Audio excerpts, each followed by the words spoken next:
Hello मेरे प्यारे बच्चों, मेरा नाम दीपक कुमार सरोज। हमारा जो लेक्चर चल रहा है वो क्लास 10th पे चल रहा है, चैप्टर 4, जो कि है क्वाड्रेटिक इक्वेशन।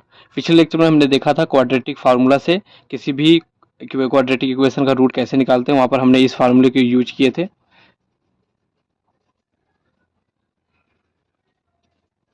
जिससे हम किसी भी क्वाड्रेटिक इक्वेशन का इजीली हम इस फार्मूले से रूट फाइंड आउट कर सकते थे। तो अब हम देखेंगे, वहाँ पर देखते थे तो अपने दो वैल्यू आती थी। तो इस लेक्चर के अंदर हम देखेंगे किसी भी क्वाड्रेटिक इक्वेशन का नेचर कैसे पता करना है, रूट का नेचर, कि जो रूट का नेचर होगा वो रियल होगा कि कि इक्वल होगा, या फिर कोई भी वैल्यू ही नहीं निकलेगी। बगैर सॉल्व किए ही उसकी वैल्यू कैसे पता करा जा सकता है किसी भी क्वाड्रेटिक इक्वेशन। अक्सर क्या होता था कि हम कोई भी क्वाड्रेटिक इक्वेशन को सॉल्व करते हैं तब उससे पता चलता था कि एक्स की वैल्यू क्या आ रहा है, प्लस में आ रहा है कि माइनस में आ रहा है। तो इस वाले फार्मूले से इस लेक्चर को देखने के बाद हम इस लेवल पे आ जाएंगे कि किसी भी क्वाड्रेटिक इक्वेशन को बगैर सॉल्व किए हम उसके नेचर को पता कर लेंगे कि उसका नेचर क्या होगा, रियल होगा कि नहीं होगा। ठीक है, तो हम हमारा जो लेक्चर था, पिछले लेक्चर में हमने देखा था कि इस वाले फार्मूले को यूज करते हैं और हम पता कर लेते हैं कि हमारा रूट क्या आ रहा है। तो नेचर ऑफ रूट पता करने के लिए हमारा जो ये बी स्क्वायर माइनस फोर ए सी है, सिर्फ इतने से हम किसी भी क्वाड्रेटिक इक्वेशन का रूट पता कर सकते हैं। इसको बोलते हैं डिस्क्रिमिनेंट। ठीक है, इसका नाम है डिस्क्रिमिनेंट।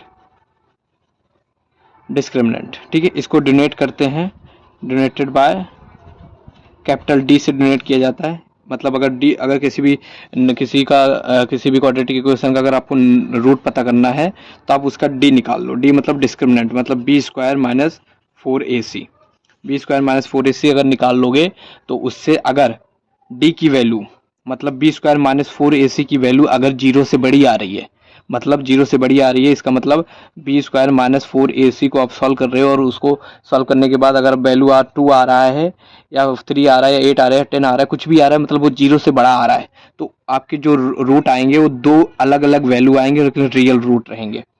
मतलब दो रूट आएंगे वो भी रियल रूट रहेंगे। ठीक है, real root in the sense कि वो आपके नेगेटिव में भी हो सकते हैं, पॉजिटिव में भी हो सकते हैं, और फ्रैक्शन में भी हो सकते हैं, और रूट के अंदर भी हो सकते हैं। लेकिन वो क्या होंगे, रियल होंगे। और दोनों वैल्यू जो दो एक्स की दो वैल्यू आएगी, x1 और x2 जो आएगा वो क्या होगा, डिफरेंट होगा। ठीक है, अगर बी स्क्वायर माइनस फोर ए सी को सॉल्व करने के बाद वो क्या बन गया, जीरो, मतलब इसकी वैल्यू जीरो आ गई। मतलब बी स्क्वायर माइनस फोर ए सी को अगर सॉल्व करने के बाद वो क्या बन गया, जीरो बन गया। तो अपना जो दो वैल्यू आएगा वो क्या रहेगा, सेम रहेगा। मतलब अगर पहला वाला एक्स वन इक्वल टू अगर आ रहा है थ्री, तो दूसरा भी क्या आएगा, थ्री आएगा। अगर फोर आया तो फोर ही आएगा। ठीक है, अगर बी स्क्वायर माइनस फोर ए सी को सॉल्व करने के बाद माइनस एट आ रहा है या माइनस नाइन कुछ भी आ रहा है जो कि जीरो से कम आ रहा है, ठीक है, जीरो से कम आ रहा है, तो उस केस में आपका उस क्वाड्रेटिक इक्वेशन का जिसका डी की वैल्यू, डी मतलब डिस्क्रिमिनेंट की value b square minus four ए सी को सॉल्व करने के बाद जो आ रहा है वो अगर जीरो से कम आ रहा है, मतलब नेगेटिव में आ रहा है, तो आपका कोई भी उस क्वाड्रेटिक इक्वेशन का कोई भी रूट नहीं निकलेगा। मतलब पॉसिबल ही नहीं है उसका रूट निकलना। ठीक है, तो मतलब इस फार्मूले से b square minus four A c D equal to b square minus four A c से सिर्फ इतने से हम किसी भी क्वाड्रेटिक इक्वेशन का रूट पता कर सकते हैं कि उसका रूट क्या होगा। दो इक्वल रूट आएंगे कि दो अलग रूट आएंगे कि कोई भी रूट आएगा ही नहीं बगैर सॉल्व किए। ठीक है, तो इस पर हम क्वेश्चन सॉल्व कर लेते हैं ताकि आपको समझ में आ जाए कि इसका कंसेप्ट कहना क्या चाह रहा है। ठीक है, ये हमारा क्वेश्चन है। ठीक है, डिस्क्रिमिनेंट निकालना है, मतलब आपको D equal to b square minus four A c पता करना है। ठीक है, और फिर कह रहा है कि डी निकालो और उसके नेचर ऑफ रूट भी पता करो कि उसका रूट का नेचर क्या रहेगा। ठीक है, तो हम इसको सॉल्व करते हैं।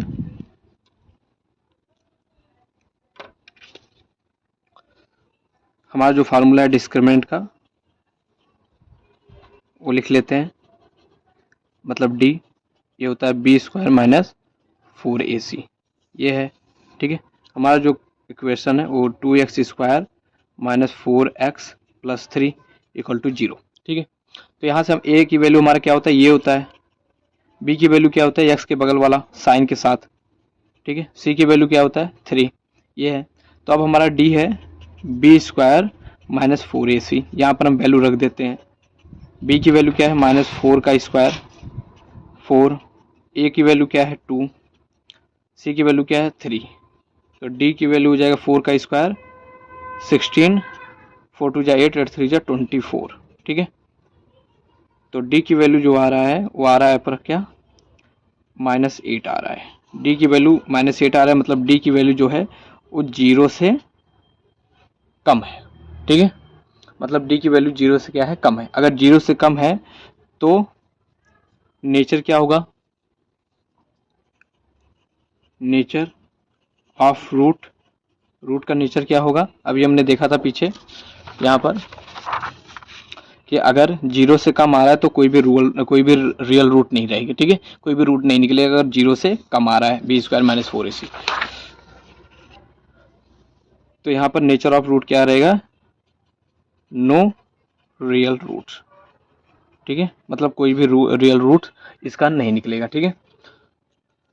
तो आई होप आपको ये समझ में आया हो कि किसी भी क्वाड्रेटिक इक्वेशन का डिस्क्रिमिनेंट उसका निकालना है, मतलब डिस्क्रिमिनेंट मीन्स डी, और उसका फार्मूला क्या होता है बी स्क्वायर माइनस 4ac, वो निकालना है तो आप इजीली निकाल सकते हैं इस वाले तरीके से। और इसका क्या है, रूट भी निकाल सकते हैं।